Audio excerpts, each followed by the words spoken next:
Argentina সবসময় চায় ব্রাজিলের মুখোমুখি হওয়ার জন্য, কিন্তু ব্রাজিল কখনো চায় না। আমি 1986 সাল থেকে মেক্সিকো 86 ম্যারাডোনা খেলার তখন থেকে আমি ফ্রেন্ড। গতবার 2022 বিশ্বকাপে আমি চ্যালেঞ্জ করেছিলাম, যেদিন সৌদি আরবের সাথে হেরে গেছিলো সেদিনও বলেছিলাম আর্জেন্টিনা অনেক কষ্ট করে জিতবে।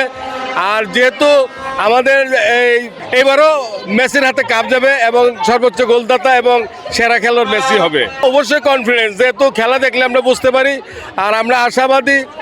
আর যেহেতু আর দু একটা খেলাই আছে, আসলে কি মেসির পায়ে জাদু আছে। সারা 90 মিনিটে মেসি মাত্র 20 থেকে 25 মিনিট তার পায়ে বল থাকে, আচমকা আক্রমণ থেকে সে গোল করে।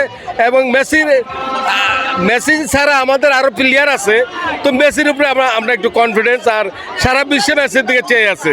তবে ব্রাজিল আর্জেন্টিনা খেলা হলে সবচেয়ে ভালো হতো। সবসময় বাংলাদেশের দুইটা প্রতিদ্বন্দ্বী দল ব্রাজিল এবং আর্জেন্টিনা, তো আর্জেন্টিনা সবসময় চায় ব্রাজিলের মুখোমুখি হওয়ার জন্য, কিন্তু ব্রাজিল কখনো চায় না। তো আমরা এবারও চেয়েছিলাম যে একবার ব্রাজিল আর্জেন্টিনা মুখোমুখি কতটুকু খেলতে পারে। যেহেতু জানেন আপনারা ব্রাজিলকে সবাই বলে 7 আপ এবং আর্জেন্টিনাকেও 3 পিস বলে। আমি মনে করি যে 7 আপ কোম্পানির আর কোনো বিজ্ঞাপন লাগছে না এই বিশ্বকাপ খেলাতে আসাতে। তো সেই হিসাবে আর্জেন্টিনা বাংলাদেশে এবারও যথেষ্ট সমর্থন হয়েছে। শতকরা 70% আর্জেন্টিনার সমর্থন, বাকি শতকরা 30% ব্রাজিল সমর্থন। তবে খেলা দেখবো, যেহেতু অনেক শেখাতের এবং মনে হয় সম্ভবত গোল হয়ে যাবে, মোহাম্মদ আক্রমণ হচ্ছে।